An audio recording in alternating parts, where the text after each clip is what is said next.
Hello everybody. This PAG focuses on investigating terminal velocity by observing how a ball bearing falls through a viscous liquid. We'll cover the equipment used, give step-by-step instructions on how to determine the terminal velocity of an object, and how to analyse the data afterwards to calculate a value for the viscosity of the liquid.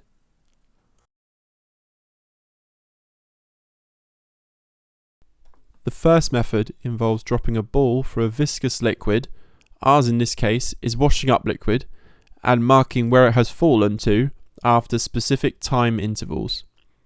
The equipment for this practical is as follows: 1 litre measuring cylinder, washing up liquid, a ball bearing, a permanent marker, a stopwatch, a balance, a micrometer or a vernier caliper, and a magnet.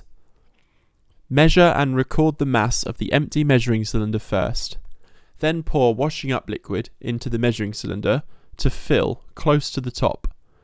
Measure and record the new mass of the measuring cylinder and record the volume of washing up liquid used.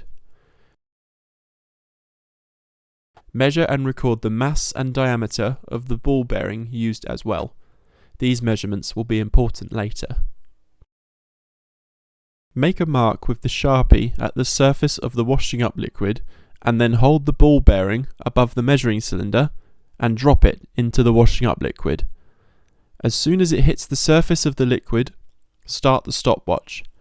Every time 1 second passes on the stopwatch, make a mark on the measuring cylinder where the ball has gotten to. Do this until the ball hits the bottom of the measuring cylinder. To make this process easier, you can record the ball falling on your phone in slow motion so that you can look back on the footage and mark on the measuring cylinder roughly what point the ball was at every second. Once you have marked the measuring cylinder, measure and record the distance between each of the markings using a ruler. Repeat this process 3 times to validate your results.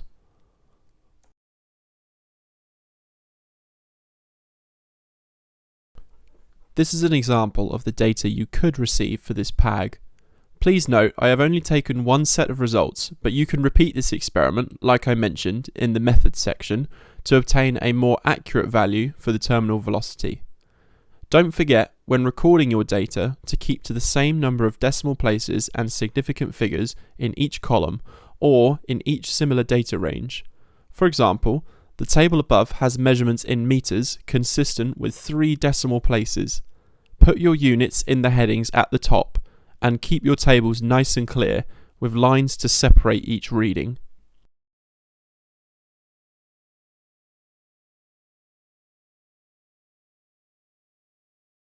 To find our value for the terminal velocity, we can plot a graph of time on the x-axis and velocity on the y-axis. This should allow us to draw a curve of best fit for our data, and there will be a point on the graph where the curve of best fit plateaus. This is our terminal velocity value. The key point to show when carrying out this PAG is demonstrating the use of technology to help assist in recording your data. So when writing down your results, don't forget to mention about the use of recording with a mobile phone in slow motion to assist in reading the distance travelled by the ball bearing.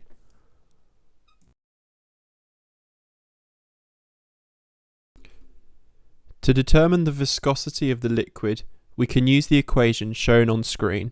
This is what all of the measurements at the start of our method were for. Please note, this value can change depending on its temperature. For example, on hotter days, the washing up liquid appeared runnier than what it would have been if it were a colder day. Hence, this can affect the results of your experiment, so keep this in mind when carrying this practical out.